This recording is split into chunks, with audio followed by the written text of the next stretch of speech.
Franck, bonjour. On va revenir tout d'abord un petit peu en quelques mots sur la saison passée où vous avez fait un beau parcours quand même avec notamment une phase de poule où vous n'avez concédé qu'une seule défaite en Ulster, une poule où il y avait quand même Bath, on le rappelle, et les Harlequins.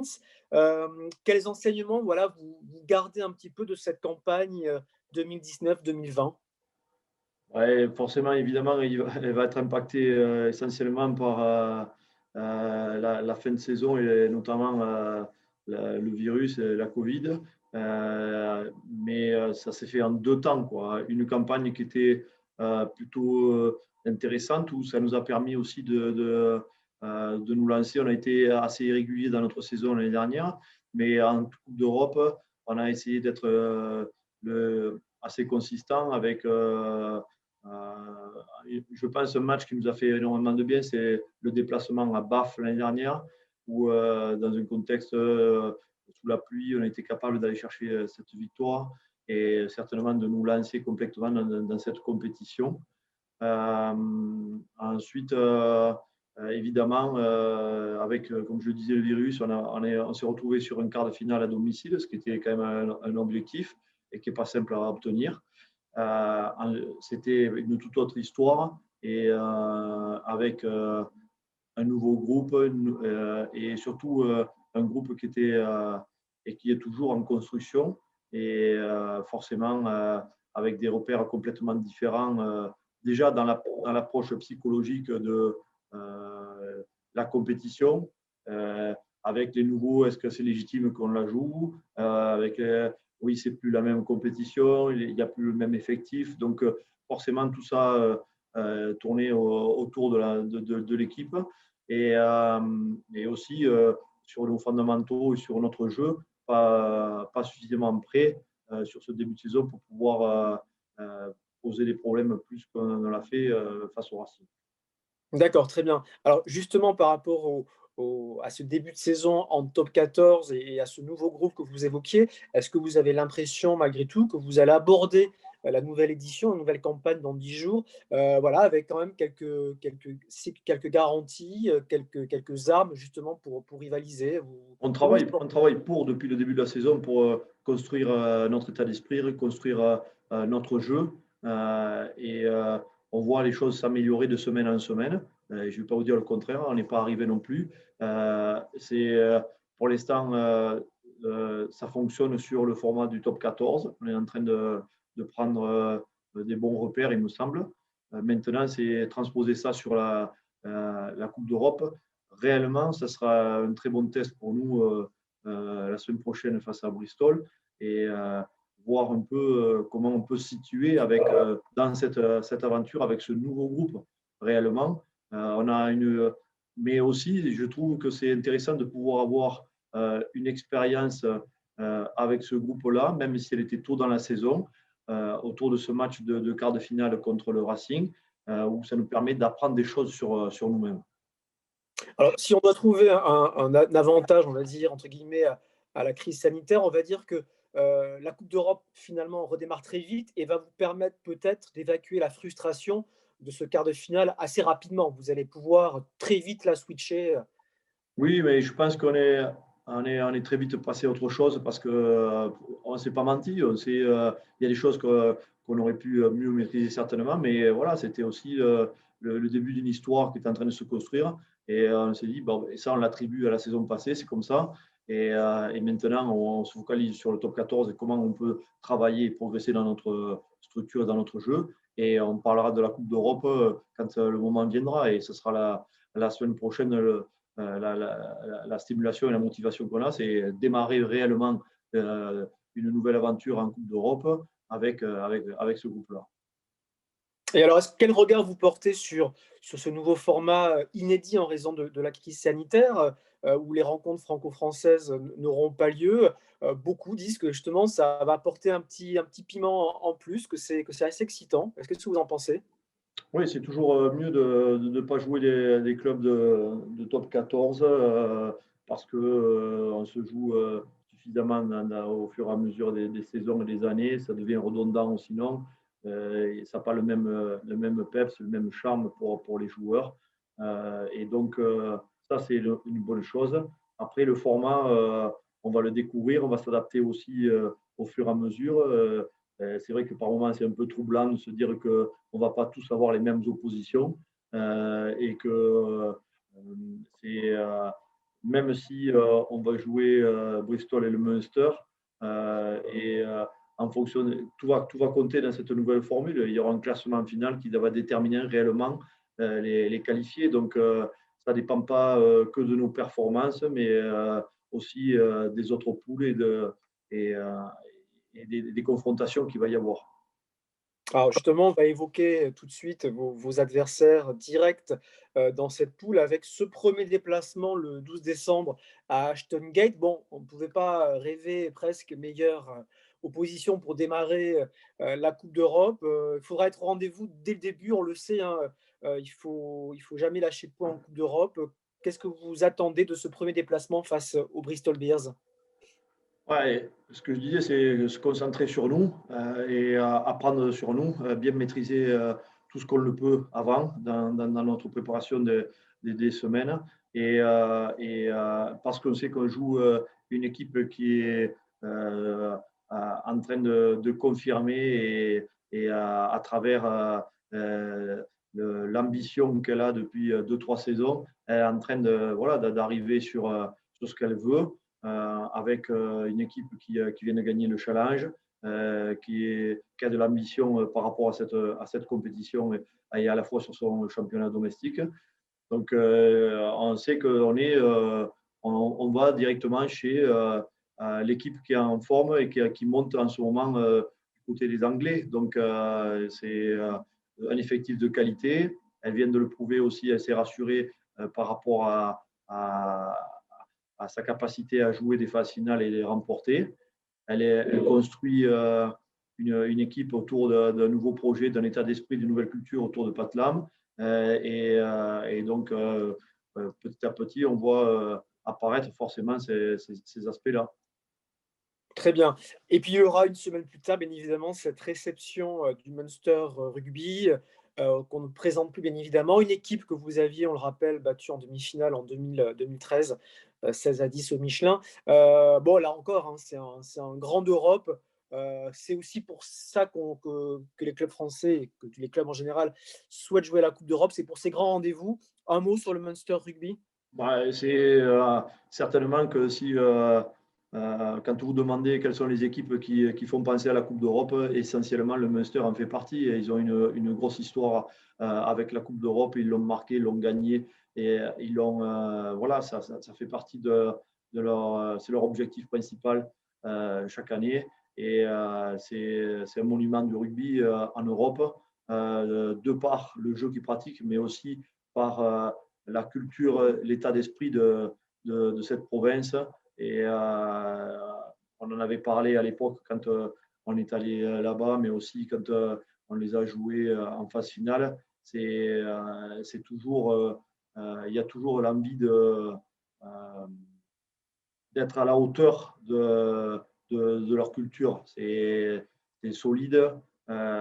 C'est aussi, ils se construisent dans le dur. Ils ont une histoire qui fait que voilà, c'est très fort. Donc, sur le terrain et en dehors. Donc, c'est bon de pouvoir jouer ces références-là. Et c'est toujours des matchs âpres, mais toujours très respectueux. Et c'est ce qu'on recherche quand on démarre au rugby et qu'on évolue au plus haut niveau. Bien sûr. Un mot, en évoquant bien évidemment vos objectifs pour cette saison, un mot pour décrire finalement ce qu'il faut, il n'y a jamais de recette miracle, mais pour gagner la coupe d'Europe, on sait à quel point c'est difficile. On sait que Clermont, entretient une histoire avec cette compétition, le Racing également qui a connu quelques finales, ces dernières passées. Mais au final, c'est quoi finalement la recette miracle pour remporter la coupe d'Europe? Et si je l'avais, on l'aurait déjà remporté, mais on essaie de s'en rapprocher. Et je sais pas, aujourd'hui, on n'est pas en train de se dire comment on va gagner la Coupe d'Europe. C'est toujours dans ce format-là, c'est euh, arriver à se qualifier. C'est déjà très compliqué dans le passé. Le format va l'être encore plus cette année. Donc, et voilà, c'est maîtriser. Il faut surtout pas perdre de temps dans cette compétition. et il faut être très efficace tout au long de cette compétition. Ça, c'est des choses qu'on a appris dans le passé et il faut faut rien laisser traîner dans cette compétition. Il faut être vraiment efficient. Alors, je fais juste une parenthèse, pour évoquer un petit peu vos souvenirs de la Coupe d'Europe. Où est-ce que vous avez vraiment un souvenir qui est ancré dans votre mémoire, sur cette compétition? Un premier souvenir? Ouais, les souvenirs, c'est toujours. Il y a des matchs qui restent en mémoire. Notre quart de finale ici contre Northampton au Michelin, parce que l'atmosphère qui, qui, euh, qui se dégage, notamment au Michelin sur un top 14, mais c'est exacerbé, je trouve, sur la Coupe d'Europe. Donc, ça, c'est évidemment les finales, même si elles sont perdues, mais c'est tellement difficile d'y arriver et c'est des belles confrontations. Euh, Forcément, je vous parlerai de rendez-vous à Saint-Étienne contre forcément les Saracens. Voilà, après des matchs de poule comme l'année dernière à Bath, au Munster, il y a quelques années, voilà, c'est des matchs qui font partie de l'histoire du club et, des joutes avec le Leinster aussi. Voilà, on a ces images-là en tête et c'est ces noms-là qui nous viennent, forcément, qui me viennent en tout cas. Très bien, merci. Alors faites partie des clubs, il y en a de plus en plus qui accordent leur confiance aux jeunes joueurs. Est-ce qu'il y a malgré tout, éventuellement, quelques jeunes joueurs qu'il faudra surveiller, du côté de Clermont, cette saison en Coupe d'Europe que le grand public ne connaît pas forcément? Ah, il y a des garçons qui sont en train de confirmer dans l'effectif chez nous. Je pense à un garçon comme Alexandre Fischer qui a déjà montré de bonnes choses, qui n'est pas un jeune qui est aussi neuf dans cette compétition-là, qui n'a pas énormément d'expérience là-dedans. On va parler de forcément Cher Tiberian qui a joué depuis le début de la saison avec nous aussi. Voilà. Jakub Van Tonder aussi, qui est quelqu'un qui prend de la place petit à petit aussi dans ce groupe-là. Sipili Falatea, voilà, c'est des garçons, Kevin Diallard, c'est des garçons qui sont en train de prendre du volume dans notre équipe petit à petit et on risque de retrouver à travers les différentes semaines, des prochaines semaines, je veux dire, dans cette compétition. D'accord, très bien.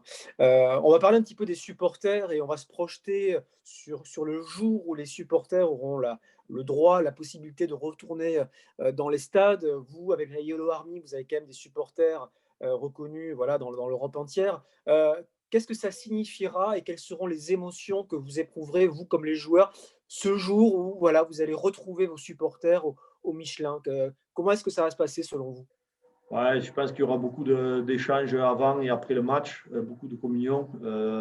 Voilà, l'envie voilà, de partager et que ça se sente à travers les sourires, à travers, j'espère, les checks, les poignées de main, je ne sais pas, mais c'est essayer de voir, de retrouver cette communion-là. C'est important. On sait que pendant le match, ça pousse fort, que ce soit à la maison ou à l'extérieur.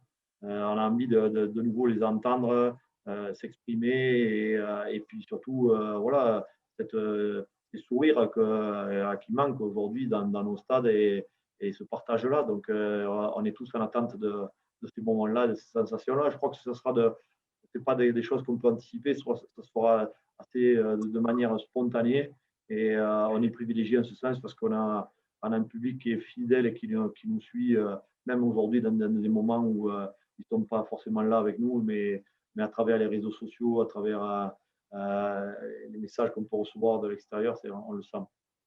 On imagine que sur le terrain, pour les joueurs, quand ils vont entendre la clameur, il y aura forcément un frisson, une adrénaline particulière quand même. Oui, parce que je ne dis pas qu'on s'y habitue, mais ça devient peut-être une routine, ça devient presque une normalité. Et je crois que c'est un bon rappel alors pour tout le monde de se dire, voilà, en ça, on est privilégié d'avoir cette qualité de supporters, de partenaires au Michelin et aussi voir qu'ils font des efforts énormes pour pouvoir se déplacer à travers toute l'Europe. D'accord, parfait. Alors, je vais vous poser une petite série de questions qui amènent des réponses très courtes sur vos joueurs pour les connaître un peu mieux. Alors quel est un petit peu celui qui est pas le plus assidu à l'entraînement, mais celui qui est véritablement est un bourreau de travail à l'entraînement? Ouais, il y en a pas mal, qui sont plutôt, précis, sérieux, dans ce qu'ils font. Heu, je dirais que, évidemment, il y a des jeunes, comme, Jaco van Tonder, qui est très sérieux dans son travail. Des garçons comme, Paul Gédrasiak, Seb Amina, Fritz Lee, sont des garçons qui, sont, ont des routines, régulières, ils ont de l'expérience sur ça et voilà, essayer de véhiculer ça, ces valeurs-là et ça fait partie de notre ADN et c'est pas d'en parler, mais c'est de le démontrer tous les jours, dans nos séances et honnêtement, c'est difficile de vous faire ressortir un nom en ce moment parce que je trouve qu'il y a vraiment une implication, une qualité de travail qui est là en ce moment et tout le monde a envie de donner fort. Très bien. Est-ce qu'il y a un joueur qui, quand même, à la salle de musculation, impressionne ses coéquipiers par, voilà, par la puissance qu'il peut dégager? Je sais qu'il y a quelques années, Vincent Debatty, au développé couché, en impressionnait pas mal. Est-ce qu'il y a un joueur qui, aujourd'hui, voilà, impressionne par sa puissance? Ouais, Georges Moala, certainement, fait partie des garçons qui poussent fort. Oui, si on devrait, mais encore une fois, faire sortir un, j'aime pas trop, mais Oui.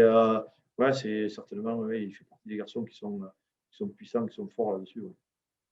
Et celui qui a des cannes, qui par sa vitesse, est assez, Matsushima aujourd'hui amène cette vitesse-là, c'est une qualité que tout le monde lui reconnaît. On le voit au fur et à mesure des matchs là-dessus. Damien Penaud a cette qualité-là. Voilà, c'est des garçons qui vont extrêmement vite. Ouais. Est-ce qu'il y a un joueur qui, par ses qualités techniques, balle en main, par son habileté, là aussi, fait quand même, référence ou en tout cas est impressionnant? Ouais, Camille Lopez a beaucoup de spontanéité, de facilité dans ses ressources, que ce soit au pied ou à la main. Jean-Pascal Barak qui nous a rejoint cette année aussi. Oui, il y a des garçons qui sont, voilà, ils font partie de cela. Ouais. Et alors, est-ce qu'il y a un joueur qui est particulièrement doué pour, un petit peu, chambrer ses coéquipiers, glisser une petite vanne, voilà, est-ce qu'il y a Je dirais, ouais, il y en a pas mal, ouais, qui sont, chambreurs un petit peu, Sébastien Bézi, Arthur Ituria, Berry-Garay, ouais et ils ont, ouais, il y en a pas mal qui sont en train de brancher pas mal dans le vestiaire, c'est vrai. d'accord. Est-ce que vous voyez aussi sur le terrain ou en dehors une histoire entre 2 joueurs, une complicité, 2 joueurs qui aiment bien se brancher, qui sont tout le temps ensemble? Est-ce qu'il y a 2 joueurs comme ça qui ressortent? Bon, il y a pas mal de garçons qui se voient et c'est un peu aussi ce qui est intéressant cette année, c'est que je trouve qu'il y a beaucoup de gars qui se fréquentent en dehors et qui se voient régulièrement. Heu, certainement, ouais, Arthur Ituria et Yohan Bérégaray, Bastien Poirier, ils sont, assez complices, là-dedans. Sébastien Bézi et Jean-Pascal Barak. On va retrouver, oui, pas mal de garçons qui sont plus ou moins complices comme ça. Je pense à Fritz Lee, Georges Moala. Voilà, il y a pas mal de gars qui sont assez proches dans le vestiaire. Il y a beaucoup de communion et de cohésion entre eux. Donc, c'est difficile de faire ressortir des groupes comme ça. Mais ouais, il y en a qui se connaissent un peu plus ou qui se croisent un peu plus. Parmi les plus jeunes joueurs, est-ce qu'il y en a un, ou plusieurs chez qui vous décelez quand même, on va dire l'aura ou l'envie peut-être d'être un futur capitaine? Est-ce qu'il y a un jeune joueur qui se dégage par, voilà, son aura peut-être pour être plus tard un capitaine? Ouah, c'est un peu tôt il y a des garçons qui sont très jeunes, qui ont eu des responsabilités chez les jeunes déjà, comme Tixeron, un jeune troisième ligne qui est pas encore, qui a pas encore joué sur le haut niveau, sur la compétition, mais on parle des très jeunes qui sont capitaines chez les moins de 20 ans. Donc, c'est des garçons qui forcément, peut-être un jour, arriveront à l'être au-dessus. Mais on a vu l'évolution des garçons comme Paul Gédrasiak, qui est passé, qui était capable d'être capitaine chez les plus jeunes aussi, et qu'il a été aussi chez nous. Voilà, c'est des garçons voilà, qui ressortent un petit peu dans ce rôle-là, oui. Arthur Ituria, voilà, c'est. Ouais. Et quand vous discutez avec vos joueurs, est-ce que vous sentez que certains, par leur expertise de certains matchs, par leur regard sur le rugby, feront peut-être plus tard de bons consultants? Ah, c'est difficile à dire, mais il y a des garçons qui s'intéressent à l'entraînement, au jeu. Morgan Parra a déjà entraîné déjà chez les jeunes, mais aussi en amateur. Il y a Camille Lopez aussi, s'occupe des jeunes.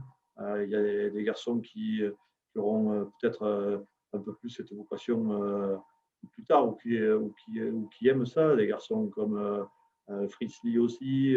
Des garçons qui aiment partager, qui aiment aider dans l'apprentissage, qui certainement peuvent se découvrir petit à petit une vocation dans l'entraînement ou être éducateur dans les futures années. Et c'est souhaitable qu'il y ait beaucoup de garçons qui soient capables de transmettre cet héritage-là.